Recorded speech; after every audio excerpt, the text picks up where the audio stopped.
ان کو اتنا mental stress ہوا ہوگا اور اس میں جولٹنگ ہوئی ہوگی، ان کو سمجھ میں آئے گا، وہ سوچیں گے کہ ایسا کیا رویہ ہوا، ایسی کیا میں نے کام کیا جس کی وجہ سے میں اس مشکل دور سے گزر رہی ہوں یا گزر رہا ہوں. تو دونوں اپنا اپنا محاسبہ کریں گے. اور اللہ نے اگر کئی دفعہ ایسے بھی ہوتا ہے کہ ہم استخارہ کر کے ایک شادی کرتے ہیں اور اس شادی کے استخارہ تو بہت اچھا آتا ہے اور اس اچھے استخارے کے باوجود بھی دونوں میں ڈیورس ہو جاتی ہے. تو پھر ایسے کیوں ہوتا ہے؟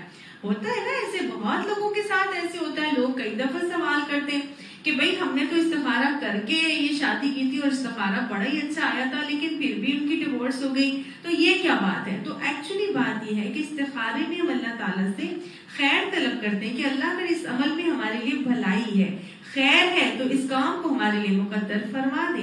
تو خیر کا مطلب یہ نہیں ہوتا کہ گھر ہی چلیں گے تو خیر ہوگی. خیر کا مطلب یہ ہوتا ہے کہ اللہ اس عمل سے، اس بات سے ہمارے لیے خیر ہوگی. ہم اس بات سے گزر گئے یا اس وجہ سے ہم یا اس مصیبت سے یا اس پریشانی سے یا اس دور سے جب ہم گزریں گے تو اس میں ہمارے لیے بھلائی ہی بھلائی ہوگی. اور عمومی طور پر ایسے ہوتا ہے، آپ نے دیکھا ہوگا اور آپ میری بات سے اتفاق بھی کریں گے کہ جب بھی کسی کا گھر ٹوٹتا ہے اور طلاق کا معاملہ ہوتا ہے تو لڑکا بھی سوچتا ہے اور لڑکی بھی سوچتی ہے کہ میں نے کیا ایسا کیا تھا. تو مثال کے طور پر آپ دیکھیں کئی دفعہ ایسے ہوتا ہے کہ دونوں ہی بہت زیادہ نیک ہوتے ہیں، ٹھیک ہے، اور دونوں ہی بڑے زیادہ نیک ہوتے ہیں، لیکن ان کے اندر ایک ایسی بات ہوتی ہے جیسے غصیلے بہت ہیں، ٹھیک ہے، اتنے غصیلے ہیں کہ دوسرے کی بات برداشت ہی نہیں ہوتی. اب نیک بھی ہیں، غصیلے بھی بہت ہیں اور جھکتے بھی نہیں ایک دوسرے کے آگے، فلیکسیبلٹی بھی نہیں شو کرتے. گھر تو فلیکسیبلٹی سے بنتا ہے، دونوں ایک دوسرے کے ساتھ کمپرومائز کرتے ہیں تو بنتا ہے. ایک بول رہا ہو تو دوسرا خاموش رہ لے، دوسرا بولتا ہے تو پہلا خاموش رہ لے، اور بڑی چیزوں کو برداشت کر کے گھر بنائے جاتے ہیں. تو دونوں کی طبیعت میں ایسی کوئی بات تھی، ان کے مزاج میں کوئی ایسی بات تھی جس کی وجہ سے اللہ ان دونوں کو سکھانا چاہتے تھے. اب دونوں ہی اتنے غصے والے ہیں کہ ان کا گھر ٹوٹ جاتا ہے. اب جب ان کو دونوں کو اپنا محاسبہ کرتے ہیں، اکاؤنٹیبلٹی میں ان کو ریئلائز ہوتا ہے کہ میں تو بہت غصہ کرتی تھی، میں تو ہر بات پہ ایسے بولتی تھی، وہ تو فلاں چیز میں یہ بھی خوبی تھی، یہ بھی خوبی تھی، لیکن میں ہی تھی جو ایسے کرتی تھی. اچھا لڑکا آن دا ادر ہینڈ یہ سوچے گا میں ہی اگر نرم پڑ جاتا تو کیا تھا، میں بھی تو اتنا زیادہ غصے میں آ کے ایسے کر لیتا تھا. تو دونوں کیا کر رہے ہیں؟ اپنے اس غصے کے عمل کو کنٹرول کرنے کے لیے دماغ میں سوچ رہے ہیں. اور اب جب وہ کہیں اور شادی کریں گے، اللہ نے کہا کہ میں تمہارے لیے کوئی پیچھے ہم پڑھ کر آئے سورہ بقرہ میں کہ اللہ دونوں کو غنی کر دے گا، اللہ دونوں کے لیے آسانیوں کا معاملہ کر دے گا. یعنی کہ طلاق دیتے ہوئے یہ مت سمجھنا کہ آگے کیا بنے گا، اللہ کوئی نہ کوئی راستہ ضرور نکالے گا. اب جو وہ راستہ نکالتا ہے اللہ ان دونوں کی جو اب شادی ہوتی ہے تو وہ اس شادی میں اب کیا ہے، لڑکی بھی جہاں پہ شادی کرے گی تو اپنے اس غصے کو تھوڑا سا کنٹرول کر کے رکھے گی. جو لڑکا بھی جب شادی کرے گا، جس دوسری لڑکی سے شادی کرے گا تو اپنے اس غصے کے ٹیمپرامنٹ کو تھوڑا سا کنٹرول کر کے چلے گا، ہے نا. تو اس بات سے اللہ تعالیٰ گویا سکھانا چاہتے ہیں بہت ساری چیزیں. یہ تو میں نے آپ کو صرف ایک ہی مثال دی ہے غصے کی طبیعت کے حوالے سے. بہت ساری چیزیں اللہ تعالیٰ اس حوالے سے سکھانا چاہتا ہے. مرد کو بھی سکھانا چاہتا ہے، لڑکے کو بھی اور لڑکی کو بھی اللہ تعالیٰ سکھانا چاہتا ہے. تو اللہ سے ڈر کے معاملات کرنے چاہیے، ساری چیزوں میں اللہ سے ڈر کے معاملات کریں اور عدت کا صحیح شمار کریں. اور اللہ فرماتے آگے حکمت اللہ نے کیا اور بتائی، لا تخرجوہن من بیوتہن ولا یخرجن، اور نہ تم ان کو نہ تخرجوہن، نہ تم انہیں ان کے گھروں سے نکالو اور نہ وہ خود نکلیں، الا ان یاتین بفاحشۃ مبینہ، سوائے اس کے مگر یہ کہ وہ کوئی صحیح بلائی ہی کی مرتکب ہو جائیں. یعنی اب عدت کہاں گزاری جائے گی؟ عدت گزاری جائے گی اسی گھر میں جہاں پہ وہ خود رہتے ہیں. اللہ نے کہا جب عدت کے لیے طلاق دو گے، پہلی اور دوسری طلاق جو طلاق رجعی ہوتی ہے اس کے اندر اللہ نے کہا ان کو ان کے گھروں سے مت نکالو. ولا تخرجوہن من بیوتہن، ان کے وہ جو گھر جن میں وہ رہتی ہیں ان گھروں سے ان کو نہ نکالو. ان گھروں سے بھی ان کو نہ نکالو. اور آگے ہم پڑھیں گے اللہ تعالیٰ ہمیں یہ بھی بتائیں گے کہ انہی گھروں میں انہیں رکھو جن گھروں میں تم رہتے ہو. ابھی ہم آگے پڑھیں گے تو سورہ آیت نمبر 9 میں اللہ فرمائیں گے کہ انہی گھروں میں انہیں رکھو جن میں تم خود رہتے ہو. تو گویا اسکنوہن من حیث سکنتم. تو آیت نمبر 6 میں اللہ تعالیٰ ہمیں کہیں گے. تو کیا سمجھ میں آ رہا ہے کہ انہی گھروں میں انہیں رکھنا ہے جو 2 طلاقیں ہیں, طلاق رجعی کی, اس میں ان کو انہی گھروں میں رکھو. عدت کے دوران عورت کو اس کے گھر سے نہیں نکالا جائے گا, وہ اسی گھر میں رہے گی جس گھر میں شوہر رہتا ہے. اور اس کے عورت کے لیے خصوصی طور پر پسندیدہ کیا کیا گیا ہے کہ وہ وہاں پر باقاعدہ بناؤ سنگھار بھی کر کے رہے, اپنے تمام فرائض بھی ادا کرے گی. نان نفقہ مرد کے اوپر ہے. جو مرد جس کے گھر میں وہ رہ رہی ہے, جو اس کا شوہر تھا, وہ اپنی بیوی بچوں کو نان نفقہ بھی دے گا اور ان کو وہ جگہ بھی پرووائڈ کرے گا جس جگہ وہ خود رہتا ہے, وہ وہیں پر ان کو رکھے گا. اور اس عدت کے دوران میں مرد کے لیے یہ پسندیدہ ہے کہ وہ اپنی بیوی کے ساتھ جبرن بھی اگر کرنا چاہے تو وہ رجوع کرے. اور اس عورت کو بھی یہ کہا گیا ہے کہ وہ بھی اپنے شوہر کو اس پہ انکار نہ کرے. اور عدت کا مقصد ہی اللہ نے اس لیے یہ کہہ دیا کہ یہ گھروں میں رکھنے کا مقصد ہی اللہ تعالیٰ نے اس لیے بتا دیا کیونکہ عدت کے دوران اللہ تعالیٰ چاہتا ہے کہ یہ مرد اور عورت آپس میں دوبارہ رجوع کر لیں. اسی لیے اللہ نے کہا کہ ان کو وہیں رکھو جو ان کے گھر ہیں, ان کے گھروں سے مت نکالو. یہ شریعت کا حکم ہے کہ لا تخرجوہن من بیوتہن. اللہ نے حکم دے کے کہا کہ ان کو ان کے گھروں سے نہ نکالو. آج ہم شریعت کے اس حکم پر کتنے پابند ہیں, کتنی پابندی کی جاتی ہے. جیسے ہی طلاق کا معاملہ ہوتا ہے, فوراً سب سے پہلے مرد اپنی بیوی کو کہتا ہے نکل جاؤ تم میرے اس گھر سے, تم چلی جاؤ. اور اس کو اپنے ماں باپ کے گھروں میں بھیج دیا جاتا ہے یا اس کے بھائی کے گھر میں بھیج دیتا ہے, کسی بھی گھر میں اس کو بھیجا جاتا ہے. شوہر اپنے گھر میں نہیں رہتا, یا یہ کہ عورت خود ہی سمجھتی ہے کہ بھئی میرا تو اب اس گھر میں رہنا جو ہے پاسبل ہی نہیں ہے, اور وہ سب کچھ اپنا سامان اٹھاتی ہے اور اپنے دوسرے گھر میں, کسی کے بھی گھر میں یا والد کے گھر میں یا بھائی کے گھر میں جو ہے وہ آ جاتی ہے کہ بس مجھے تو اس نے طلاق دے دیا. پہلی بات تو یہاں پہ یہ سمجھ لینی چاہیے کہ جو اللہ تعالیٰ نے ہمیں حکم دیا تھا نا, کہ یہ پہلی آیت کے اندر جو شروع میں ہم نے بھی پڑھا کہ ان کو ان کی عدت کے لیے طلاق دیا کرو. تو اگر پہلی طلاق دی جائے گی اور ایک طلاق دی جائے گی اور اس عدت میں رجوع نہیں ہوگا, تو ہمیشہ یہ پاسبلٹی رہنی چاہیے کہ کبھی بھی یہ پیچ اپ کرنا چاہیں یہ پیچ اپ کر لیں. ان کو شریعت پوری اجازت دیتی ہے کہ یہ ریکنسیلیٹ کرنا چاہتے ہیں, دوبارہ سے میاں بیوی بن کے رہنا چاہتے ہیں تو یہ رہ سکتے ہیں.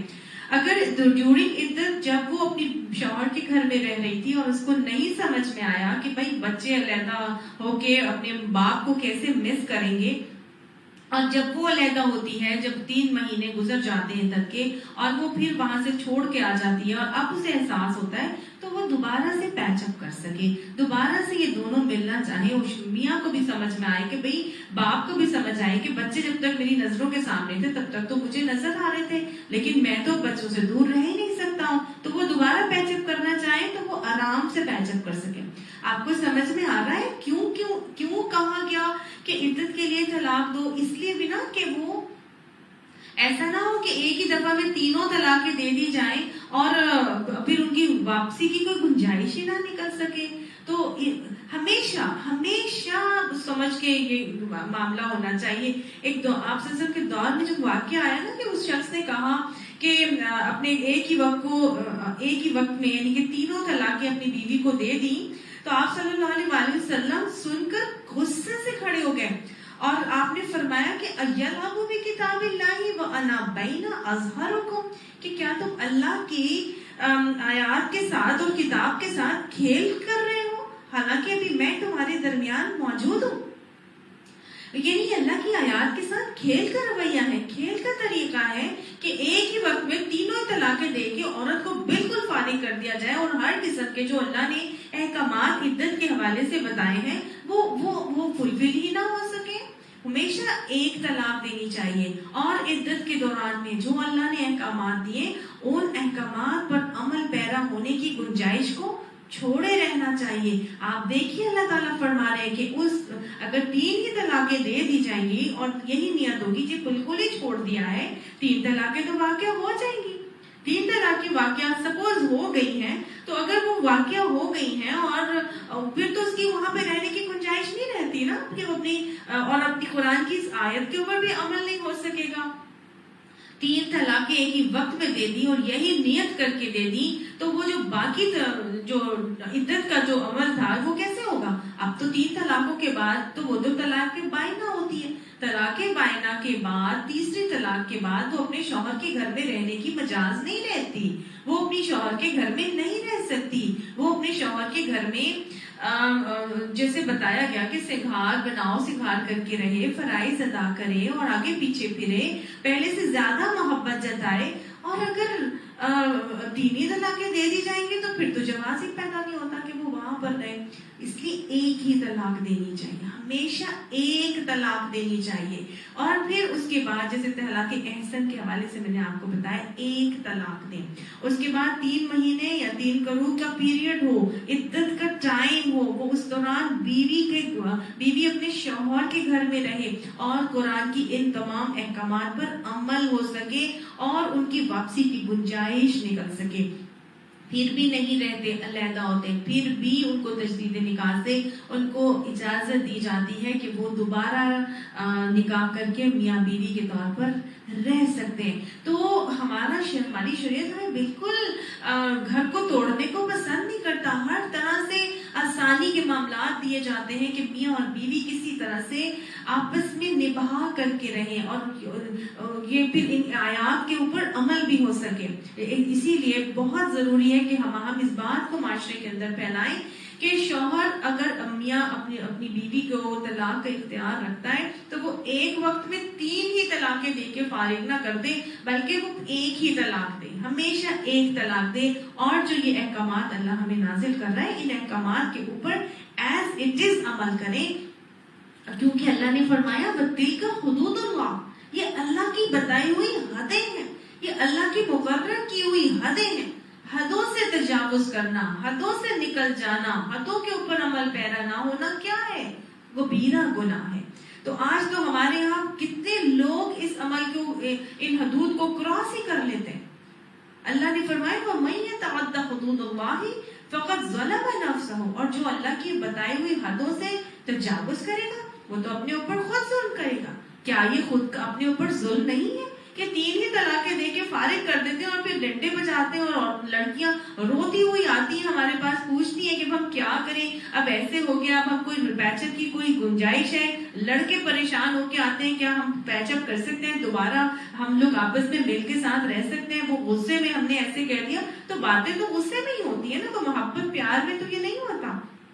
تو اس لیے بہت ضروری ہے کبھی بھی اس لفظ کو اگر منہ سے نکالا ہے یا اس لفظ کو نکالنے کی نوبت آ جاتی ہے تو 3 دفعہ نہیں کہنا، بس ایک ہی طلاق دینی ہے، ایک ہی طلاق دینی ہے. میرے پاس ایک کیس آیا، اس کے حوالے سے انہوں نے کہا کہ اس کی شوہر نے اس کو طلاق دے دی تھی ہماری بیٹی کو، اور ایسے ہوا اور ویسے ہوا اور بڑا ٹائم ان کو گزر گیا تھا، کوئی پتہ نہیں 6-7 سال گزر گئے تھے. اور وہ لڑکا بار بار آتا رہا، ان کو پوچھتا رہا کہ کوئی گنجائش ہے میرے سے؟ نہیں، میں نہیں رہ سکتا اور مجھے پیچ اپ کرنا ہے، کوئی ریکنسیلیشن کی گنجائش ہے. پیرنٹس کو پتہ ہی نہیں تھا کہ نہیں، اس نے تو ایک ہی طلاق دی ہے اور وہ لوگ آپس میں ریکنسیلیٹ کر سکتے تھے، وہ لوگ دوبارہ نکاح کر کے وہ دونوں میاں بیوی کے طور پر رہ سکتے تھے. لیکن وہ یہی کہتے رہے کہ نہیں، کوئی گنجائش نہیں ہے، تم نے تمہاری بیٹی کو چھوڑ دیا. بعد میں جب انہوں نے قرآن پڑھا اور انہوں نے دیکھا اور انہوں نے سمجھا اور وہ تو حیران ہو گئی اور وہ کہنے لگی کہ میری تو بیٹی کو اس کے شوہر نے ایک ہی طلاق دی تھی اور ہم ہی اڑے رہے اور ہم ہی کہتے رہے نہیں، کوئی ریکنسیلیشن نہیں ہو سکتی، کوئی پیچ اپ نہیں ہو سکتا، اور تم اب علیحدہ ہو گئے اور ہماری بیٹی اب علیحدہ ہو گئی. ایسا دیکھیے اللہ کی حدیں، ہمیں معلوم ہی نہیں کہ اللہ کی حدیں ہیں جو اللہ نے لگائی، اور کہہ دیا کہ جو حدوں سے تجاوز کرے گا ایک ہی وقت میں تینوں طلاقیں دے دو گے تو یہ اللہ کی حدوں سے تجاوز کا طریقہ نہیں ہے. اور کیا ہے؟ اور پھر اپنے اوپر خود ظلم کرتا ہے انسان. ایسا ہی ہوتا ہے کہ نہیں ہوتا؟ اللہ یہ باتیں ہمیں سمجھائے. اللہ نے کہا لا تدری لعل اللہ یحدث بعد ذلک امرا، تم نہیں جانتے کہ شاید اس کے بعد اللہ موافقت کی کوئی صورت پیدا کر دے، لہٰذا ایک ہی طلاق دیا کرو، ایک طلاق دو، عدت کے لیے طلاق دو. اللہ کی مقرر کی ہوئی حدیں ہیں، ان کو اپنے گھروں میں رکھنا، ان کو اپنے گھروں سے مت نکالنا. اگر وہ خود نکلے تو وہ علیحدہ بات ہے, لیکن تم انہیں مت نکالنا, کیونکہ تم نہیں جانتے اللہ اس طریقے سے شاید تمہارے درمیان موافقت کی کوئی صورت پیدا کر دے گا. آپ کو سمجھ میں آ رہی ہے؟ یہ اللہ نے حکمت بتائی ہے. الطلاق مرتان کے حوالے سے یہ حکمت 2 طلاقوں تک رکھی گئی ہے. طلاق رجعی 2 طلاقوں تک ہے, طلاق مرتان کے حوالے سے. تو اسی طرح سے 2 طلاقوں تک اسی عمل سے جو ہے وہ طریقہ اختیار کیا جائے گا. فَإِذَا بَلَغْنَا أَجَلَهُنَّ, بس اب جب وہ اپنے اجل کو پہنچ جائیں, یعنی اپنے عدت کے مقررہ مدت کے خاتمے تک پہنچ جائیں, تو اب کیا کرو؟ فَأَمْسِكُوهُنَّ بِمَعْرُوفٍ, تو یا تو انہیں بھلے طریقے سے اپنے نکاح میں روک رکھو, یعنی کہ ابھی عدت ختم نہیں ہوئی, اگر رجوع کرنا چاہتے ہو تو رجوع کر لو. اور رجوع کیسے کیا جاتا ہے؟ قولی رجوع نہیں ہوتا. طلاق کے معاملے میں رجوع جسمانی رجوع ہوگا. ایلا کے معاملے میں قولی طور پر کہہ دینے سے رجوع ہو جاتا ہے کہ میں نے تمہاری طرف رجوع کیا, لیکن طلاق کا اگر عمل ہو جائے تو اس کے عدت کے دوران رجوع جسمانی رجوع ہوگا. اور جسمانی رجوع جب مرد کرے گا تو عورت بھی اس کو منع نہیں کرے گی. تو اللہ نے کہا کہ اس کو اپنے نکاح میں روک لو, اور فارغوہن بمعروف, یا پھر ان کو بھلے طریقے سے رخصت کر دو. اور جب یہ معاملہ ہونے لگے تو وہ اشہدو ذوی عدل منکم, 2 آدمیوں کو جو صاحب عدل ہوں ان کو گواہ بنا لو. واقیموا الشہادۃ للہ, اور وہ گواہ بننے والے ٹھیک ٹھیک اللہ ہی کے لیے گواہی دیں. یعنی کہ جب بھی طلاق کا کوئی عمل ہو تب بھی کسی کو گواہ بنانا ضروری ہے, 2 صاحب عدل آدمیوں کو, اور رجوع کے موقع پر بھی 2 صاحب عدل آدمیوں کو گواہ بنانا ضروری ہے. اللہ نے یہ کیوں رکھا؟ اس لیے کہ شرم پیدا ہو, امبیرس کرنے کے لیے, کہ بھئی یہ کوئی مذاق نہیں ہے کہ تو بار بار جو ہے تم یہ عمل سے گزرو, ایک دفعہ تم نے ایسے کر لیے, گواہ موجود ہے, تمہارے نامہ اعمال میں طلاق بھی لکھی گئی ہے اور رجوع بھی لکھا گیا ہے, لہٰذا نیکسٹ ٹائم اس عمل سے گزرنے کے لیے احتیاط برتنا. تو اللہ نے یہ گواہ بنانے کے حوالے سے یہ طریقہ مقرر کیا. اب اللہ نے آگے ہی کہہ دیا ذالکم یوعظ بہ, اللہ تمہیں اس کی نصیحت کرتا ہے, یعنی اللہ نے تمہیں اس کی نصیحت کی ہے. یہ کوئی فرض نہیں ہے, یہ کوئی قانون نہیں بنایا گیا, لیکن اللہ کی طرف سے ایک نصیحت کی گئی ہے, اور ایک احتیاط کے لیے اللہ نے یہ گواہ بنانے کے لیے حکم دیا ہے. اگر گواہ نہیں بھی بنائے گئے تو طلاق تو ہو جائے گی, ٹھیک ہے نا. اگر عدت نہ بھی گزاری گئی طریقے سے جیسے کہ اللہ نے سکھایا ہے, عدت کا صحیح شمار نہیں کیا گیا, تو بھی طلاق تو ہو جائے گی. اگر گھر میں عدت نہ بھی گزاری گئی تو بھی طلاق تو واقع ہو جائے گی. ایسا ہی ہے, تو طلاق تو ہر طریقے سے واقع ہو جائے گی. اگر اس شرعی حکم کے مطابق یا ان احکامات کے مطابق نہ بھی کوئی عمل کیا گیا تو طلاق تو واقع بہرحال ہو جائے گی, ٹھیک ہے نا. لیکن اگر اللہ کے نصیحت کے مطابق عمل کر کے جائیں گے تو انشاءاللہ اللہ تعالیٰ بہت بہترین معاملے کرے گا. وہ کیا ہے؟ من کان ذالکم یوعظ بہ من کان یؤمن باللہ والیوم الآخر, یہ وہ باتیں ہیں جس کی اللہ تمہیں نصیحت کی جاتی ہے ہر اس شخص کو جو اللہ اور آخرت کے دن پر ایمان رکھتا ہے. گویا اللہ کی طرف سے یہ نصیحت مومنوں کو کر دی گئی ہے جو اللہ اور آخرت پر ایمان رکھتا ہے. وَمَن يَتَّقِ اللَّهَ, اور جو اللہ سے ڈر کے اپنے معاملات کرے گا, يَجْعَل لَهُ مَخْرَجًا, تو اللہ اس کے لیے مشکلات سے نکلنے کا کوئی نہ کوئی راستہ ضرور پیدا کر دے گا.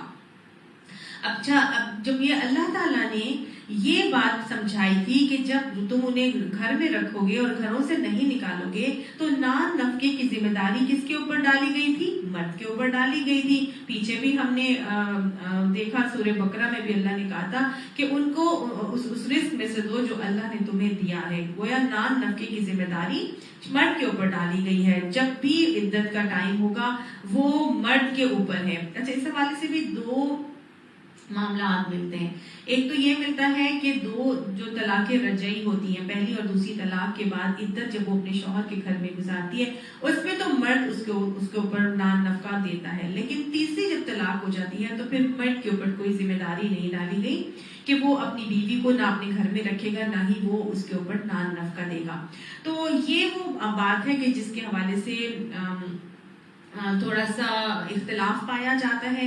کچھ لوگ کہتے ہیں کہ نہیں، ان کو اس کو مرد کے اوپر ذمہ داری ہے کہ وہ تیسری طلاق کے بعد بھی نان نفقہ دے گا بیوی کو. کچھ کہتے ہیں کہ صرف 2 طلاقوں تک ہی مرد کے اوپر ذمہ داری ہے اور تیسری کے بعد ذمہ داری نہیں ہے. مگر دونوں ہی اختلافی آراء کے ساتھ یہ واقعات موجود ہیں. اچھا، اب یہ ہے کہ یہ جو جب وہ نان نفقہ دے گا تو ایک مرد کے لیے اس عورت کو نان نفقہ دینا جس کو وہ چھوڑ چکا ہے، جس کو ساتھ وہ رہنا ہی نہیں چاہتا، جس سے منٹ منٹ پہ لڑائی ہوتی ہے، جو اس کے فرائض حقوق ادا نہیں کر رہی یا کسی بھی وجہ سے وہ اپنی بیوی کو چھوڑتا ہے، تو یہ مرد کے لیے بڑا مشکل ہوتا ہے کہ اپنی اس سابقہ بیوی کو جس کو وہ طلاق دے چکا ہے اس کے اوپر وہ اپنا مال بھی لگائے. مطلب وہ کیوں مال لگائے، وہ اس کا کیوں دل گوارا کرے گا کہ جس کے ساتھ اب مجھے رہنا ہی نہیں، میں اس کے اوپر مال کیوں لگاؤں، میں اسے کیوں اپنا جو ہے وہ مال دوں. اور یہ ایک انسانی ذہن بھی کہتا ہے نا کہ میں کیوں ایسے کروں جب میں نے اس کے ساتھ رہنا ہی نہیں ہے، اور میں کیوں اس کے اوپر مال دوں. تو اللہ نے کہا کہ دیکھو، اللہ کے سے ڈر کے اگر کام کرو گے، اللہ کے ساتھ ڈر کے یہ معاملات کرو گے تو اللہ تمہارے لیے کوئی نہ کوئی راستہ پیدا کرے گا. اور وَيَرْزُقُهُ مِنْ حَيْثُ لَا يَحْتَسِبُ، اور اس کو ایسے راستے سے، ایسی جگہ سے رزق دے گا کہ جدھر سے اس کا گمان بھی نہیں ہے. یعنی اپنا ہاتھ اوپر رکھنا، ہمیشہ دینے والا ہاتھ بن کر رہنا، اب کچھ دے دلا کر ہی اپنی بیوی کو فارغ کرنا. اور دیکھیں عام طور سے رویہ ایسے نظر نہیں آتا. اللہ نے کہہ دیا کہ تم دے کر ہی فارغ کرنا، چاہے تمہاری ذہنی ہم آہنگی نہیں تھی اس کے ساتھ، چاہے تمہاری جسمانی ہم آہنگی نہیں تھی تمہاری اس کے ساتھ، لیکن پھر بھی تم اس کو دے دلا کر ہی فارغ کرو، کیونکہ اللہ تمہیں ایسی جگہ سے رزق دے گا کہ تمہیں اس کا گمان بھی نہیں ہوگا. تم سمجھتے ہو کہ تم اگر اس عورت کے رازق بنو گے تو کیا تمہارا رزق کم ہو جائے گا؟ نہیں، کم مت ہو، اس خوف میں مت رہنا کہ تمہارا رزق کم ہو جائے گا، یا میں جو ہے وہ کیا ضرورت ہے کہ میں اس کو دوں، بس ٹھیک ہے اللہ ہی دے دے گا. نہیں، تم اپنا معاملہ صحیح رکھو گے تو دیکھنا تمہیں اللہ ایسی جگہ سے رزق دے گا جہاں سے تمہارا گمان بھی نہیں ہوگا. وَمَن يَتَوَكَّلْ عَلَى اللَّهِ فَهُوَ حَسْبُهُ، اور جو اللہ پہ توکل کرتا ہے بس وہ اللہ اس کے لیے کافی ہو جاتا ہے. إِنَّ اللَّهَ بَالِغُ أَمْرِهِ، بے شک اللہ اپنا کام پورا کر کے رہتا ہے. قَدْ جَعَلَ اللَّهُ لِكُلِّ شَيْءٍ قَدْرًا، یقیناً بنایا ہے اللہ نے ہر ایک کی تقدیر، اللہ نے ہر ایک کی تقدیر مقرر کی ہے، اپنا کام پورا کر کے رہتا ہے. اللہ پہ بھروسہ کرو گے تو اللہ تمہارے لیے کافی ہو جائے گا. اللہ نے سب کی تقدیریں بنائی، تمہاری بھی بنائی ہیں، اس کی بھی بنائی ہیں. اللہ دونوں کے لیے کوئی نہ کوئی راستہ نکال دے گا. اللہ دونوں کے لیے ہی غنی کر دے گا ان کو، ان کے معاملات میں کوئی فکر کرنے کی ضرورت نہیں ہے. واللائی یئسن من المحیض، اور وہ خواتین جو حیض سے مایوس ہو چکی ہیں، من نسائکم، عورتوں میں سے تمہاری، ان ارتبتم، اگر تمہیں شک ہو، فعدتہن ثلاثۃ اشہر، اگر تمہیں اس میں کوئی شک ہے تو تم یہ جان لو کہ ان کی عدت کتنی ہے، 3 مہینے ہے. یعنی کہ پہلے بتایا گیا تھا ثلاثۃ قروء، 3 قروء، یہاں بتا دیا گیا ثلاثۃ اشہر، 3 مہینے ہیں. ٹھیک ہے، یعنی وہ عورتیں جو حیض سے مایوس ہو چکی ہیں، پوسٹ مینوپازل ہیں، ان کے معاملے میں شک نہیں کرنا، بلکہ وہ پوسٹ مینوپازل خواتین اپنی عدت کیسے نکالیں گی. اب تو ان کے پیریڈز نہیں آ رہے، پیریڈز ختم ہو چکے ہیں، تو ان کی مہینے عدت کتنے مہینے اللہ نے بتا دی، 3 مہینے بتا دی. سمجھ آ گئی نا؟ یعنی کہ وہ جو 30 دن کا اپنا ایک مہینہ مقرر کریں گی، اور جس ڈیٹ کو ان کو طلاق دی گئی ہے اس ڈیٹ سے وہ 3 مہینے کاؤنٹ کر کے اور وہ آزاد ہو جائیں گی. سمجھ آ گئی نا؟ ہاں، وہ عورتیں جن کے حیض میں باقاعدگی نہیں ہے اور وہ irregular پیریڈز میں ہیں، ابھی ان کے مینوپازل ٹائم چل رہا ہے اور ان کے پیریڈز irregular ہو گئے ہیں، تو پھر وہ کیا کریں گی؟ تو وہ ان کے لیے عدت بتائی گئی ہے کہ جو حضرت عمر نے اس حوالے سے بتایا، اور یہ بتایا کہ وہ 9 مہینے جو ہے وہ جن کا خواتین کا حیض 1-2 مہینے آتا ہے اور پھر حیض بند ہو جائے تو کیا کریں گی، وہ 9 مہینے انتظار کریں گی. حمل ظاہر ہو جائے تو ٹھیک ہے، نہیں تو 9 منتھس کے بعد پھر مزید 3 مہینے گزارے گی. تو وہ خواتین جن کی پیریڈز irregular ہوتے ہیں وہ کیا کریں گی؟ پورا تقریباً 1 سال گزارے گی 3 مہینے بعد کی، اور 9 مہینے جو ہے وہ ویسے گزارے گی، اور پھر وہ کسی دوسرے شخص کے ساتھ حلال ہوگی نکاح کے حوالے سے. اور وہ خاتون جس کو 1 سال حیض نہیں آیا تو وہ کیا کرے گی؟ وہ 3 مہینے بس گزارے گی. اور وہ جو ایک مرتبہ تو حیض آتا ہے سال میں، اور پھر اگلے سال پھر ایک دفعہ کبھی آ جاتا ہے، تو وہ 3 حیض اس کی عدت ہے. یعنی کہ وہ سمجھے کہ اگر 1 سال میں 1 دفعہ حیض آ رہا ہے، پیریڈز آ رہے ہیں، تو پھر وہ 3 حیض گزارے گی. یعنی کہ جب تک کہ اس کے 3 حیض ہو نہیں جاتے، 3 پیریڈز کے سائیکل سے وہ گزر نہیں جاتی. تو یہی جو ہے وہ مختلف صحابہ کرام، حضرت علی، حضرت عثمان، حضرت زید بن ثابت بھی اسی رائے سے متفق ہیں. تو وہ خاتون جو اپنی بچے کو دودھ پلا رہی ہے اور اگر اس کو طلاق دے دی جائے تو پھر کیا کریں؟ کیونکہ پیریڈز کے دوران بھی اکثر جو حیض ہے وہ رک جاتا ہے. لیکٹیشن کے دوران جب ماں اپنے بچے کو دودھ پلا رہی ہوتی ہے تو اس وقت بھی کیا ہوتا ہے؟ پیریڈز رک جاتے ہیں، کئی خواتین کے رک جاتے ہیں. تو ایسی خواتین اگر 1 سال گزر جاتا ہے تو پھر وہ حیض نہیں آ رہا، تو پھر وہ کیا کریں گی؟ وہ بھی ایسا ہی کام کریں گی کہ وہ بھی اتنا ہی ٹائم گزارے گی، 9 مہینے کا ٹائم گزارے گی، اور پھر 3 مہینے اور گزارے گی، اور پھر دیکھے گی. کیونکہ پیریڈز رک گئے تھے اور کوئی پتہ نہیں ہے کہ ان کی پریگنینسی اس میں ہو نہ گئی ہو. ٹھیک ہے، تو 9 مہینے کب سے شمار کیے جائیں گے؟ جب سے شمار کیے جائیں گے ایسے خاتون کے جو آخری اس کو پیریڈز آئے تھے، لاسٹ پیریڈز جو آئے تھے، تب سے لے کر اگر وہ جیسے سپوز ڈیلیوری ہوئی ہے اور ڈیلیوری کے بعد اس کو پیریڈز ہی نہیں آئے، تو جو ظاہر ڈیلیوری کے بعد جو بلیڈنگ ہوئی تھی اس وقت سے لے کر وہ جب اس کی پیریڈز آئے تھے اس وقت سے لے کے 9 منتھس کاؤنٹ کیے جائیں گے. ٹھیک ہے، یعنی جب اس کے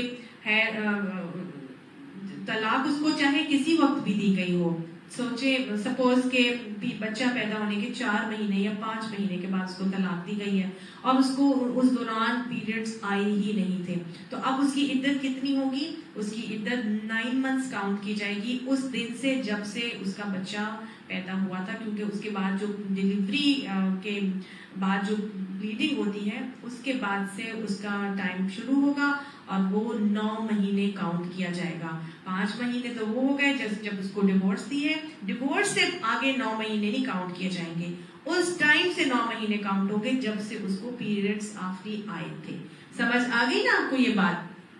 تو یہ تو کچھ خواتین کے حوالے سے جن کے پیریڈز ریگولر ہیں یا حیض ختم ہو چکا ہے. اور آگے اللہ نے کیا بتایا کہ واللاہی، اور وہ عورتیں بھی لم یحضن، جنہیں ابھی حیض نہیں آیا، وہ عورتیں بھی جنہیں ابھی حیض نہیں آیا، ان کی عدت بھی کتنی اللہ نے یہاں پر بتائی تھی؟ 3 اشہر، یعنی کہ جو پری مینوپازل ہیں ان کی بھی عدت ابھی حیض ان کا نہیں شروع ہوا، نابالغ ہیں، تو ان کو اگر طلاق کا معاملہ ہوتا ہے تو ان کی بھی عدت صرف 3 مہینے ہی کاؤنٹ کی جائے گی. سپوز کہ طلاق ابھی 2 دفعہ حیض آ گیا تھا اور تیسری دفعہ حیض نہیں آیا، تو پھر اس کو دے دیا گیا ہے، تو پھر جتنے ٹائم کا اس کا حیض ہوتا ہے اسی ٹائم کے حوالے سے اس کی نکالی جاتی ہے. اب اس بات سے ایک اور اصول بھی ہمیں سمجھ میں آتا ہے اور حکم بھی واضح ہوتا ہے کہ یہ آیت کا یہ ٹکڑا کہ لم یحضن، کہ جن کو بھی حیض نہیں آیا ان کو اگر طلاق ہو گئی ہے تو ان کی عدت بتائی جا رہی ہے. گویا یہ آیت کا یہ ٹکڑا اس بات کا جواز دیتا ہے کہ نابالغ بچی کا نکاح کیا جا سکتا ہے. بہت سے لوگ اس بات پہ اٹھاتے ہیں کہ نابالغ بچی کا نکاح نہیں ہو سکتا، لیکن قرآن کی آیت خصوصی طور پر جواز دے رہی ہے کہ وہ عورتیں بھی، ان کی عدت بتائی جا رہی ہے جن کو بھی حیض نہیں آیا، بھی وہ نابالغ ہیں. تو گویا ظاہر ہے بلوغت تو عورت کا حیض ہی سے سٹارٹ ہوتا ہے نا، تو یہ آیت گویا کیا ثابت کر رہی ہے کہ نابالغ بچی کا نکاح کیا جا سکتا ہے اور نابالغ بچی کے ساتھ بھی صحبت کی جا سکتی ہے. یہ آیت ہمیں اس کا جواز دے رہی ہے. وَأُولَاتُ الْأَحْمَالِ اور وہ عورتیں جو حاملہ ہیں اجلہن ان کی عدت کیا ہے ان یضعن حملہن یہ کہ وہ حمل کو وضع ہو جائے یعنی کہ ان کا حمل وضع ہو جائے حمل ختم ہو جائے. یہ حاملہ عورت کی عدت بتائی جا رہی ہے کہ حاملہ عورت کی عدت کیا ہے کہ ان کا حمل وضع ہو جائے وضع حمل ہو جائے یعنی ان کی پریگنینسی ختم ہو جائے یا ان کا بیبی بورن ہو جائے ڈیلیوری ہو جائے اس وقت تک حاملہ عورت کی عدت ہے. چاہے شوہر کے مرنے کے 1 دن بعد ہی ڈیلیوری ہو جائے چاہے 9 مہینے کے بعد ڈیلیوری ہو. یہ عدت عورت کی جو حاملہ عورت ہے پریگننٹ عورت ہے اس کی عدت کب تک ہے جب تک کہ اس کی ڈیلیوری نہیں ہو جاتی. ٹھیک ہے. اچھا وہ عورت جو طلاق یافتہ بھی ہے اور بیوہ بھی ہو جاتی ہے یعنی اس کی طلاق بھی ہوئی تھی اور پھر وہ بیوہ بھی ہو گئی ہے تو دونوں باتیں اگر ہو گئی ہیں تو پھر کیا کیا جائے گا. تو اب حاملہ بھی ہے حاملہ بھی تھی اور اب وہ بیوہ بھی ہو گئی ہے. اب بیوہ ہونا اور حاملہ ہونا اور دونوں میں ہی عدت ہے. ٹھیک ہے. یعنی کہ اب اس کا بیوہ ہوئی ہے اور حمل بھی ہے پھر اس عورت کی عدت کیسی نکالی جائے گی. وہ حاملہ تھی اس کا حمل وضع ہوگا تو عدت ختم ہو جائے گی. اب وہ تو 1 ہی دن کے بعد اس کا بیبی بورن ہو گیا تو اب وہ کیا کرے اس کی عدت ختم ہوگی تو وہ بیوہ کی عدت اس کی نہیں رہے گی. نہیں اس کو ایسے نکالا جائے گا کہ اگر وہ حاملہ تھی اور بیوہ بھی تھی تو لمبی ڈیوریشن کی عدت دیکھی جائے گی کہ کس کی بنتی ہے. اگر 1 ہی دن کے بعد بیبی بورن ہو گیا ہے اور اس کا وضع حمل ہو گیا ہے تو پھر اس کی حاملہ والی عدت تو ختم ہو گئی لیکن چونکہ اس کا شوہر کے مرنے کا 1 ہی دن ہوا تھا تو اب زیادہ عدت کا پیریڈ کون سا بنتا ہے وہ بیوہ کی عدت جو 4 مہینے 10 دن بنائی گئی ہے. ٹھیک ہے. اور اگر وہ اس کا شوہر مر جاتا ہے وہ پریگننٹ ہے اور ابھی اس کے ڈیلیوری میں 8 مہینے باقی ہیں تو پھر اس کی عدت کتنی کاؤنٹ کی جائے گی. اس کی عدت پھر بیوہ والی تو نہیں کاؤنٹ کی جائے گی. کون سی عدت کاؤنٹ کی جائے گی اس کی عدت حاملہ والی عدت کاؤنٹ کی جائے گی. تو دونوں ہی حوالے سے یہ دیکھا جائے گا کہ اگر دونوں باتیں آ رہی ہیں تو پھر جو عدت کا ڈیوریشن زیادہ بن رہا ہوتا ہے وہ عدت مانی جاتی ہے اور وہی عدت پوری کی جاتی ہے. ٹھیک ہے. اور بیوہ کی عدت کے اندر کچھ بناؤ سنگھار وغیرہ جو ہے وہ منع کیا جاتا ہے اور ظاہر ہے غیر مردوں سے ملنا وغیرہ وہ تو دونوں ہی عدتوں میں منع کیا جاتا ہے. تو خصوصی طور پر ان ساری کی ساری جو چیزیں ہیں ان کا خیال رکھنا بھی بہت ضروری ہے. تو آگے اللہ تعالیٰ کیا فرما رہے ہیں وَمَن يَتَّقِ اللَّهَ يَجْعَل لَّهُ مِنْ أَمْرِهِ يُسْرًا. جو اللہ سے ڈر کے اس کے کام کرے گا تو پھر اللہ تعالیٰ اس کے معاملے میں سہولت پیدا کرے گا. ذَلِكَ أَمْرُ اللَّهِ یہ اللہ کا فیصلہ ہے اللہ کا حکم ہے. أَنزَلَهُ إِلَيْكُمْ جو اس نے تمہاری طرف نازل کر دیا ہے. وَمَن يَتَّقِ اللَّهَ جو کوئی اللہ سے ڈر کے کام کرے گا يُكَفِّرْ عَنْهُ سَيِّئَاتِهِ وہ دور کر دی جائے گی اس سے اس کی برائیاں. وَيُعْظِمْ لَهُ أَجْرًا اور اس کو بڑا اجر دیا جائے گا. اسکنوہن من حیث سکنتم رکھو ان کو جہاں تم رہتے ہو. گویا زمانہ عدت میں کہاں گزاری جائے گی عدت اسی گھر میں گزاری جائے گی جہاں تم رہتے ہو. من وجدکم اور جس جگہ بھی جو جیسی بھی جگہ تمہیں میسر ہو نا مطلب جو بھی جگہ تمہاری ہے وہیں پر رہو گے. یہ نہیں ہے کہ اگر تمہارے 2 گھر ہیں تو تم اپنے گھر میں جہاں خود رہتے ہو وہاں اس کو نہ رکھو اور اس کو دوسرے کسی کو گھر میں بھیج دو. ایسی بات نہیں. اللہ نے کہا اسی جگہ پہ جہاں تم رہتے ہو. اور ولا تضاروہن اور نہ تم ضرر دو ان کو یا نہ تم تنگ روکو یا نہ ستاؤ ان کو. لِتُضَيِّقُوا عَلَيْهِنَّ تاکہ تم تنگی کرو ان کے اوپر. یعنی کہ تم ایسے نہ کرو کہ تم ایسے نہ ستاؤ ان کو کہ تم انہیں تنگی کرو. ان کے اوپر تنگیاں کرو کسی بھی قسم کی. یعنی اگر تمہارے گھر میں وہ رہتی ہیں تو پھر انہیں بھلے طریقے سے رکھو نا, کسی بھی قسم کی تنگی نہ کرو ان کے اوپر, ان کو تانے نہ دو, تشنے نہ دو, ان کو ٹارچر نہ کرو. تمہارے پاس اگر وہ رہ رہی ہیں تو ان کے ساتھ بھلے طریقے سے رہو. وَإِن كُنَّ أُولَاتِ حَمْلٍ, اور اگر وہ حاملہ ہوں, فَأَنفِقُوا عَلَيْهِنَّ, بس خرچ کرو ان کے اوپر, حَتَّى يَضَعْنَ حَمْلَهُنَّ, حتیٰ کہ وضع حمل ہونا ہو جائے. یعنی اگر پریگننٹ ہے تو پریگننٹ جو تیسری طلاق بھی اگر دیتی ہے تو پھر تیسری طلاق میں اگر تمہاری بیوی حاملہ ہے, پریگننٹ ہے, تو پھر ایسی عورت اس کے اسی گھر میں رہے گی. وہ پھر اس کا اپنے شوہر کا گھر نہیں چھوڑ کر جائے گی, وہ اس وقت تک اس گھر میں رہے گی جب تک کہ اس کا وضع حمل نہیں ہو جاتا. سمجھ میں آ گیا آپ کو؟ میں نے آپ کو پہلے بتایا تھا کہ 2 طلاقیں جو ہیں وہ رجعی ہیں, اور وہ ان 2 طلاقوں میں تو کوئی مطلب کنفیوژن ہے ہی نہیں کہ وہ اپنے شوہر کے گھر میں رہے گی. لیکن تیسری طلاق کے حوالے سے تھوڑا سا اختلاف پایا جاتا ہے کہ تیسری طلاق کے بعد عورت اپنے شوہر کے گھر رہے گی, سابقہ شوہر کے گھر, یا نہیں رہے گی. تو اس کے بارے میں اختلاف تھا, ٹھیک ہے نا. لیکن اگر وہ خاتون پریگننٹ ہو گئی ہے تو پھر تو فور شیور وہ اپنے ہی شوہر کے گھر میں رہے گی, چاہے اس کی تیسری طلاق بھی کیوں نہ ہو چکی ہو. فَإِنْ أَرْضَعْنَ لَكُمْ, بس اگر وہ رضاعت کرنا چاہے واسطے تمہارے, یعنی تمہاری اولاد کو اب وضع حمل کے بعد وہ اپنی تمہاری اولاد کو رضاعت کا معاملہ کروانا چاہتی ہیں, بریسٹ فیڈنگ کروانا چاہتی ہیں تمہارے بچے کو, تو فآتوہن اجورہن, تو پھر تم ان کو اس کے اجر دو گے. یعنی کہ وہ مال بھی تم دو گے جس کی وجہ سے وہ کچھ کھائے پیے گی اور تمہارے اولاد کو اپنا دودھ پلائے گی. تو اس وقت تک اس کو اپنے پاس رہنے کی مصلحت آپ کو سمجھ میں آ رہی ہے, کیونکہ جو اولاد آگے اس کے پیٹ میں پرورش پا رہی ہے وہ تمہاری ہی اولاد ہے, اور اس اولاد کو جو بھی کھانا پینا ملے گا وہ اپنی ماں کے ذریعے سے ہی ملے گا نا. تو ماں کو جو کھلاؤ گے, یعنی اب ماں کو رکھنا تمہارے اوپر لازم ہے کہ اب یہ عورت, حالانکہ تم اسے چھوڑ چکے ہو, تیسری طلاق دے چکے ہو, لیکن جب تک کہ وضع حمل نہیں ہوگا یہ تمہارے گھر میں ہی رہے گی اور وہیں پر رہے گی اور وہیں پر کھائے پیے گی. اور پھر جب وضع حمل ہو جائے گا تو پھر اب وہ اگر فیڈ کرانا چاہتی ہے تو وہ فیڈ کرانے کے لیے کوئی اجرت چاہتی ہے تو وہ بھی تم اس کو اجرت دو گے, کیونکہ وہ تمہاری اولاد ہے جس کو وہ فیڈ کروائے گی.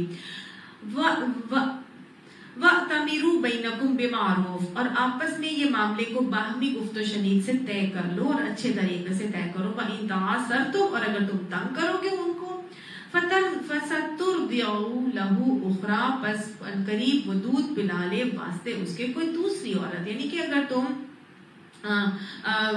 نے اجرت طے کرنے میں ایک دوسرے کو تنگ کیا تو کوئی دوسری عورت اس بچے کو دودھ پلا لے گی, لیکن بہرحال انسان کے بچے کو دودھ کون پلائے گا؟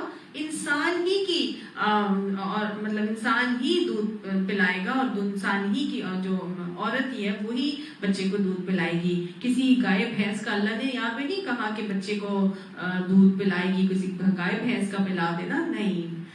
پیچھے بھی ہم پڑھ کر آئے کہ وہ طلاق کے جہاں احکامات آئے وہاں اللہ نے کہہ دیا کہ والوالدات یرضعن اولادہن حولین کاملین, یہ ہر تمام اور مائیں اپنی اولادوں کو 2 سال مکمل دودھ پلائیں گی. اور وہاں بھی اللہ نے یہ نہیں کہا تھا کہ اگر گھر ٹوٹ رہا ہے تو ٹھیک ہے کسی گائے بھینس کا دودھ پلا دینا, نہیں. انسان کے بچے کو انسان ہی نے دودھ پلانا ہے. اور وہاں میں نے آپ کو بتایا تھا کہ کتنی زیادہ قباحتیں ہیں اور کتنی زیادہ فوائد ہیں انسان کے ساتھ, انسان کے دودھ میں. عورت کے دودھ کے اندر, ماں کے دودھ کے اندر اللہ نے ایسی چیزیں رکھی ہیں جو انسان کی نشو و نما اور گروتھ کے لیے بہت بنیادی ہیں اور بہت ضروری ہیں. بیٹے کی اگر پیدائش ہو تو اسی طرح کا دودھ آتا ہے جو بیٹے کی نشو و نما کے لیے ضروری ہے, اور اگر بیٹی پیدا ہوتی ہے تو بیٹی کی نشو و نما کے لیے جو چیز ضروری ہے ماں کے دودھ میں اللہ نے ایسی چیزیں ڈالی ہوتی ہیں. یہ اللہ کے کام ہے اور اللہ کے احکامات میں یقیناً بہت بڑی حکمتیں پوشیدہ ہیں. یہ ضرورت اس بات کی ہے کہ ہم اس بات کو سمجھیں کہ گھر بھی اگر ٹوٹ رہا ہے تو ماں کا دودھ اولاد کا بنیادی حق ہے اور اس کو اس حق سے محروم نہیں کیا جائے گا. اور آج ہمارے کریئرز کو پرسو کرنے کے لیے, محض اپنی تھوڑی سی آزادی کو حاصل کرنے کے لیے اولاد کے اس بنیادی حق سے اس کو محروم کر کے ڈبوں کے دودھوں پر ان کو لگا دیا جاتا ہے, گائے بھینسوں کے دودھوں پر انہیں لگا دیا جاتا ہے. اللہ یہ باتیں ہمیں سمجھائے اور آگے سمجھانے اور پہنچانے کی توفیق عطا فرمائے, اس پر عمل کرنا ہمارے لیے آسان بنائے. اللہ نے آگے کیا کہا کہ جب یہ نان نفقہ اپنی بیویوں کو دو گے، جب دودھ بھی پلا رہی ہیں، تو لِيُنْفِقْ ذُو سَعَةٍ مِّن سَعَتِهِ، اور چاہیے کہ خوشحال آدمی جو ہے اپنی خوشحالی کے مطابق نان نفقہ دے گا. وَمَنْ قُدِرَ عَلَيْهِ رِزْقُهُ، اور جس کے لیے اللہ نے اس کا رزق تنگ کر دیا ہوگا، فَلْيُنْفِقْ مِمَّا آتَاهُ اللَّهُ، بس چاہیے کہ وہ اسی مال میں سے خرچ کرے جو اللہ نے اسے دیا ہے. یعنی خوشحال آدمی اپنی مقترت کے مطابق خرچ کرے، اور جس کے پاس مالی تنگی ہے وہ اسی مال میں سے اپنی بیوی کو دے گا جو اللہ نے اس کو دیا ہے. لا یکلف اللہ نفسا الا ما آتاها، نہیں مکلف کرتا اللہ کسی جان کو سوائے جو اللہ نے اسے عطا کیا ہے.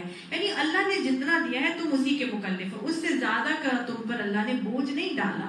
سیجعل اللہ بعد عسر یسرا، قریب وہ بنا دے گا اللہ بعد تنگی کے آسانی. یعنی اللہ ہر تنگ دستی کے بعد فراخی عطا فرماتا ہے. اس میں بالکل شرح صدر رہنا.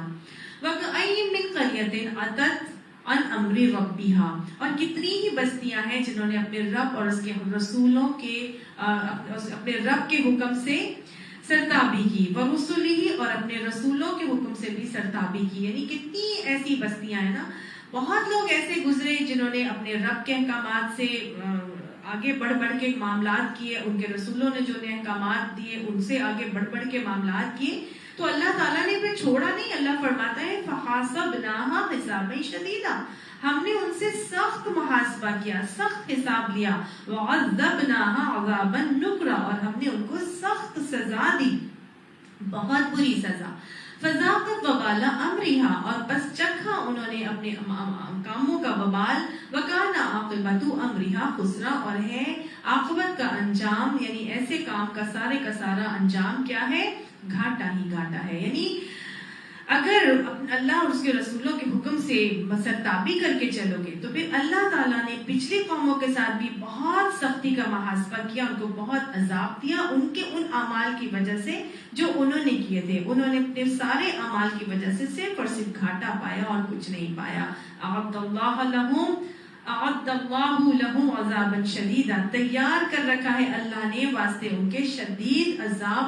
فاتقوا اللہ یا اولی الالباب، بس ڈرو اللہ سے اے عقل والو.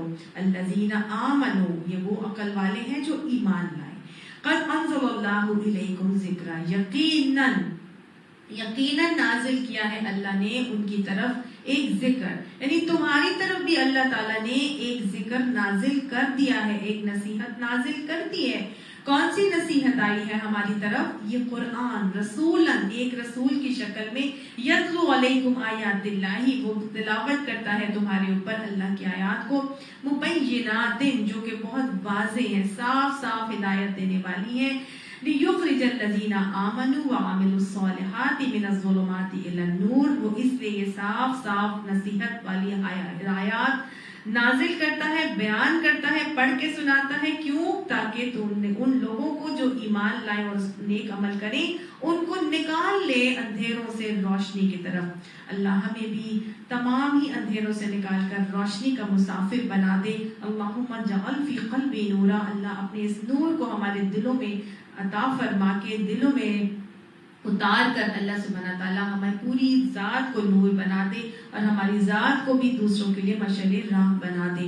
وَمَن يُؤْمِن بِاللَّهِ، اور جو اللہ پر ایمان لائے، وَيَعْمَلْ صَالِحًا، اور نیک عمل کرے، يُدْخِلْهُ جَنَّاتٍ تَجْرِي مِن تَحْتِهَا الْأَنْهَارُ، اللہ اس کو داخل کرے گا ان جنتوں میں، ان باغات میں جن کے نیچے نہریں جاری ہوں گی. خالدین فیہا ابدا، وہ اس میں ہمیشہ ہمیشہ رہیں گے. قد احسن اللہ لہ رزقا، ایسے لوگوں کے لیے اللہ نے، ایسے شخص کے لیے تو بہترین رزق رکھا ہے. اللہ یہ رزق ہمیں بھی عطا فرما دیجیے گا. اللہ الذی خلق السبع سماوات، اللہ تو وہ ذات ہے جس نے بنائے 7 آسمان. ومن الارض مثلہن، اور زمین میں سے بھی انہی کے مانند. اللہ نے 7 آسمان بنائے اور زمین بھی اسی قسم کی بنائی، یعنی اسی طرح کی اللہ نے زمینیں بھی بنائی ہیں. کتنی زمینیں بنائی ہیں، کتنے آسمان بنائے ہیں. اللہ فرماتا ہے میں نے بنائی ہیں. اللہ ہے وہ ذات جس نے بنائی ہے. اگر ہم اس کائنات کو دیکھیں تو 5% اس کائنات کو ابھی تک ایکسپلور کیا گیا ہے اور اس کا آخری کنارہ ابھی تک معلوم نہیں ہوا، اور سائنٹیفک ریسرچ کے حوالے سے 46.5 ارب نوری سال کے برابر کو دوسرا کنارہ اس کائنات کا دور ہے. کتنا دور ہے؟ 46.5 ارب نوری سال. تو آپ اس سے کائنات کی وسعت کا اندازہ کریں، اور قرآن کی بہت سی آیات سے دوسرے جہانوں کا ثبوت بھی ہمیں ملتا ہے کہ اللہ نے اور بھی بہت سے جہان بنائے. قرآن کی جو پہلی آیت ہے سورہ فاتحہ کی، کون سی ہے؟ الحمدللہ رب العالمین. تمام تعریفیں اس رب کی ہیں جو سارے جہانوں کا رب ہے، عالمین کا رب ہے. ہمیں تو صرف دنیا ہی ایک عالم نظر آتا ہے، یا ہم کہتے ہیں سمندر کا ایک عالم، یا ہم کہتے ہیں جنات کا ایک عالم، یا عالم بالا، لیکن بہت سے عالم اللہ نے بنائے ہیں، اور آپ صلی اللہ علیہ وسلم کو بھی رحمت للعالمین بنا کے بھیجا گیا. تو گویا ہماری زندگی صرف اور صرف اس عالم تک محدود نہیں ہے. وہ آتا ہے نا ستاروں سے آگے جہان اور بھی ہیں، ابھی عشق کے امتحان اور بھی ہیں. قرآن کی بیشتر آیات، بے شمار آیات ہمیں اس بات کے حوالے سے بتاتی ہیں کہ اللہ نے اور بھی جہان بنائے ہیں. سورہ رحمان میں آتا ہے کہ یسألہ من فی السماوات والارض. ہر چیز جو آسمانوں اور زمین میں جتنی بھی مخلوق ہے وہ سب اللہ ہی سے مانگ رہی ہے، اللہ ہی سے سوال کرتی ہے. کل یوم ہوا فی شأن. اللہ سبحانہ تعالیٰ ہر وقت کسی نہ کسی کام میں مصروف ہوتا ہے.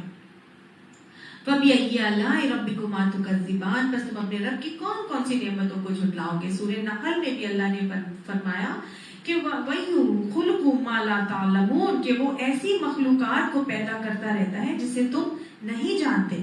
سورہ شورى میں اللہ تعالیٰ نے فرمایا کہ اس کی نشانیوں میں سے ہے کہ زمین و آسمان کی پیدائش، اور وہ جاندار مخلوق جو اس نے دونوں جگہ پھیلا رکھی ہے، اور وہ جب چاہے انہیں اکٹھا کر سکتا ہے. تو گویا ایکچولی بات یہ ہے کہ ہم ان مخلوقات کو جانتے نہیں ہیں، لیکن ان کا ہونا ایک قطعی امر ہے، وہ لازم ہے، یہ ہے ہی ہے، یہ حقیقت ہے کہ وہ موجود ہے. وہ کیسی ہیں، کس مادے سے بنی ہیں، وہ کس ماحول میں رہتی ہیں، وہ زندہ ہیں یا کیا ہیں.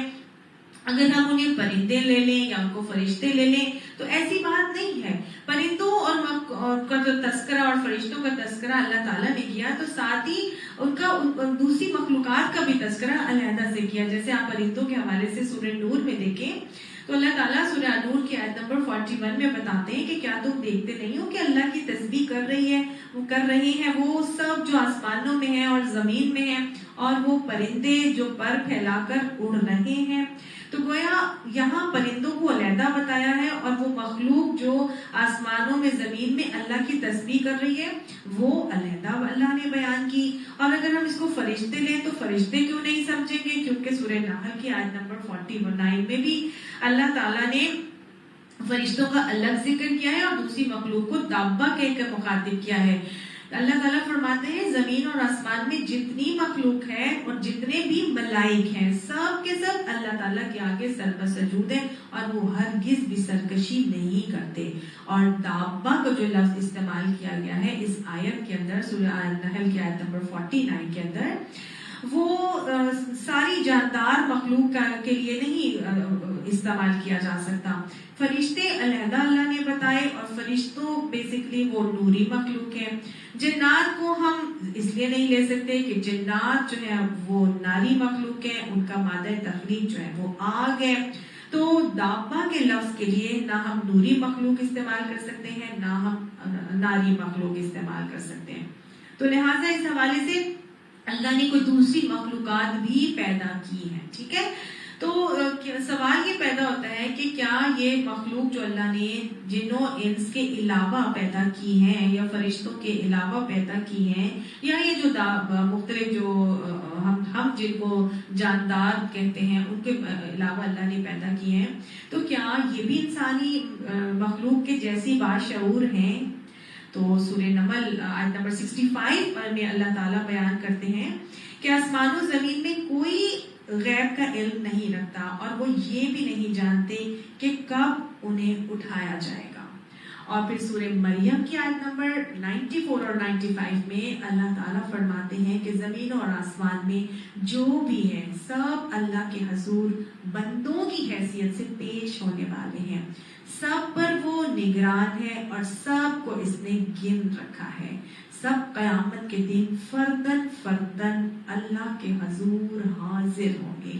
تو جب اللہ کے حضور سب بندوں کی حیثیت سے فردن فردن حاضر ہوں گے، جن کو اللہ نے شمار بھی کر رکھا ہے، تو حاضر اللہ اسی لیے کرے گا کیونکہ اللہ تعالیٰ نے پھر وہاں پر اعمال کا ان کا حساب بھی لینا ہے۔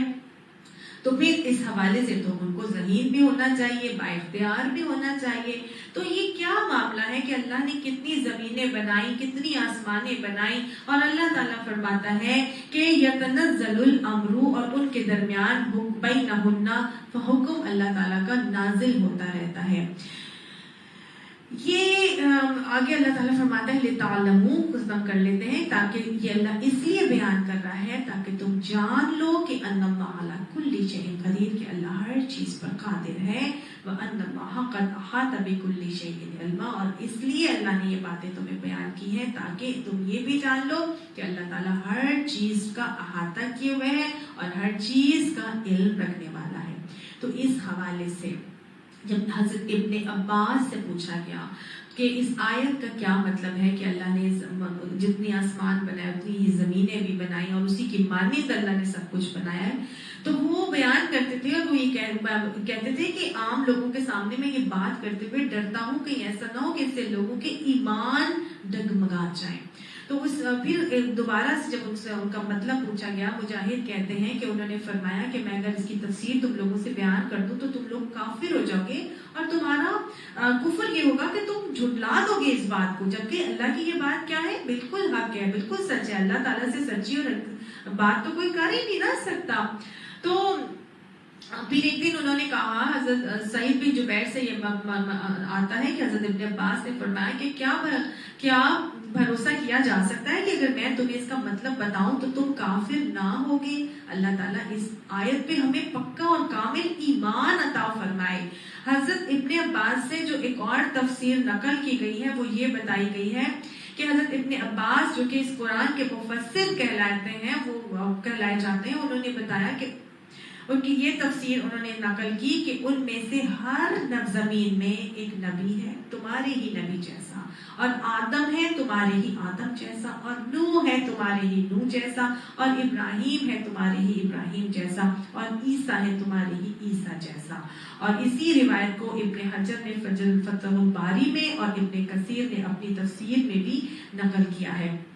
تو چنانچہ کیا چیز آ رہی ہے سمجھ کہ علامہ علوسی بھی اپنی تفسیر میں اس حوالے سے بحث کرتے ہوئے لکھتے ہیں کہ اس کو صحیح ماننے میں کوئی چیز مانے نہیں ہے، نہ عقلاً اور نہ ہی شرعاً، کہ اللہ تعالیٰ نے ہر زمین میں ایک مخلوق پیدا کی ہے جس کی اصل اللہ ہی کی طرف راجع ہوتی ہے۔ جو اللہ نے تمام چیزیں ہماری دنیا کے اندر بنائی ہیں، اسی طرح باقی زمینوں میں بھی اللہ تعالیٰ نے کچھ مخلوقات بنائی ہیں، اسی طرح جس طرح کے بنی آدم ہماری زمین میں حضرت آدم علیہ السلام کی طرف راجع ہوتے ہیں، اور ہر زمین میں ایسے ہی افراد پائے جاتے ہیں جو اپنے ہاں دوسروں کی نسبت اسی طرح سے ممتاز ہیں جس طرح ہمارے ہاں نوح علیہ السلام، ابراہیم علیہ السلام ممتاز ہیں۔ تو گویا یہ ساری کی ساری باتیں جو ہے